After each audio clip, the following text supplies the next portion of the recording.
Jika meremehkan orang lain dapat berbalik kepada kita, apakah bisa disebut dengan karma?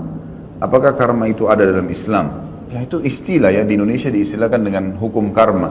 Tapi memang dalam Islam kita tidak namakan karma, tapi kita mengatakan memang ada dalam dalil-dalil hadis Nabi SAW yang membuktikan kalau orang melakukan satu perbuatan maka dia akan dibalas dengan perbuatan yang sama. Kalau dalam hal keburukan, misal kita menggunjing orang lain, kita akan digunjing satu waktu. Kita memukul orang lain, kita akan dipukul. Memang ada hadis Nabi SAW berbunyi masalah itu, seperti misalnya kama tadinu tudan, sebagaimana kau berperilaku, kau akan dibalas dengan perilaku yang sama. Hari ini kita jujur dengan seseorang, besok kita dijujuri. Hari ini kita bakti dengan orang tua, besok anak-anak kita bakti dengan kita. Kita setia dan dengan tulus dengan pasangan, Allah juga akan menjadikan pasangan kita seperti itu, dan seterusnya. Gitu. Juga sabda Nabi SAW, al-jaza min jinsil amal, balasan akan datang sesuai dengan kadar perbuatan seseorang. Juga hadis Nabi SAW yang lain cukup banyak berhubungan dengan masalah ini. Siapa yang berbakti pada orang tuanya, atau berbaktilah kalian pada kedua orang tua kalian, maka Allah akan karuniakan kalian anak-anak yang berbakti dengan kalian. Dan jagalah kesucian, kehormatan, kemaluan kalian, maka juga Allah akan jaga kesucian, kehormatan, kemaluan pasangan kalian. Itu dalam syariat. Tapi tidak pernah kita temukan ada istilah karma, ya. Saya tidak tahu ini di Indonesia digunakan apakah seperti itu, persis seperti hadis-hadis kita sampaikan. Kalau iya, maka kita mengatakan hadis Nabi SAW. Kita bukan mengatakan istilah itu. Berarti dia yang sesuai dengan hadis Nabi, gitu kan? Bukan hadis Nabi yang menyesuaikan dengan istilah-istilah yang ada. Apakah ada doa yang dicontohkan oleh Rasulullah SAW untuk menghindarkan diri dari sifat ujub dan menyakiti sesama makhluk? Tentu saja secara khusus lafaz saya sekarang tidak teringat terus terang. Tetapi kita dianjurkan untuk memohon kepada Allah SWT agar dihilangkan dari sifat sombong, ya, sifat merendahkan orang lain. Seperti tadi saya katakan sifat syamata yang membuat ada doa Nabi SAW agar dilindungi dari syamatatil a'da, dari kesombongan yang diarahkan kepada musuh sehingga musuh mengalahkan kita, dan seterusnya, gitu kan.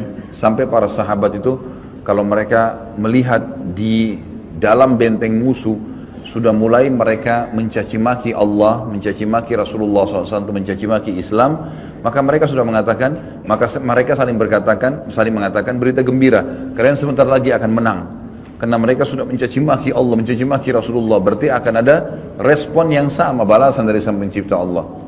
Tapi doa secara khusus terus terang saya sekarang belum terlintas, cuman cobalah ucapkan lafaz-lafaz sesuai dengan yang kita harapkan kepada Sang Pencipta Allah. Karena doa boleh kita mengatakan, ya Allah, karuniakanlah ya untukku sifat merendah di hadapanmu, di hadapan para makhlukmu.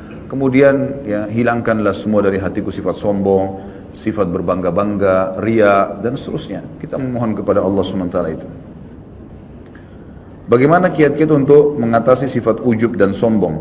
Ketahuilah, setiap mau melakukan, terjerumus dalam satu perbuatan salah, ataupun kita akan terjerumus atau baru ingin melakukannya, baik sudah terjerumus atau akan terjerumus, gitu kan, maka kata kuncinya untuk meninggalkan, kita membaca ancaman Allah di dosa itu. Seperti masalah sombong, apa sih ancaman Allah? Oh ternyata kata Nabi SAW, sombong itu siapapun dalam hatinya ada seperti biji sawi dari kesombongan tidak akan mencium bau surga. Berarti mencium surga tidak akan terjadi, apalagi masuk ke dalamnya. Ada ancaman. Coba baca 5-6 hadis tentang hal yang berhubungan dengan masalah ini. Sama dengan ujub. Ujub itu membangga-banggakan amal, bisa menghancurkan amal pahala. Lalu untuk apa kita sholat malam, teman-teman sekalian? Untuk apa kita sedekah? Untuk apa baca Quran kalau kita hanya untuk berbangga-bangga di hadapan manusia? Apa yang kita dapatkan? Pujian dia yang sepanjang lidahnya. Oh kamu hebat ya, oh kamu soleh ya, oh kamu soleha ya, kamu kaya ya lah. Habis itu gak ada apa-apa yang kita dapatkan, gitu kan? Jadi gak ada gunanya sama sekali. Sampai sebagian ulama salaf mengatakan, jadikanlah dirimu terkenal di langit, maka seluruh yang di bumi akan mengenalmu. Dan janganlah kamu jadikan dirimu terkenal di dunia dan kamu asing di langit sehingga akhirnya kamu akan terasingkan di dunia. Jadi memang kita harus bagaimana menjaga hubungan dengan Sang Pencipta Allah Subhanahu wa taala, insyaallah, dan memahami bahwasanya sifat-sifat buruk ini dinilai buruk oleh Sang Pencipta dan kita baca ancaman-ancamannya, insyaallah kita akan tinggalkan. Sama dengan orang kalau berzina, orang bohong atau apa saja, baca ancaman Allah di dosa itu, insyaallah kita akan tinggalkan. Karena wahyu berbicara dengan hati manusia. Allahu a'lam.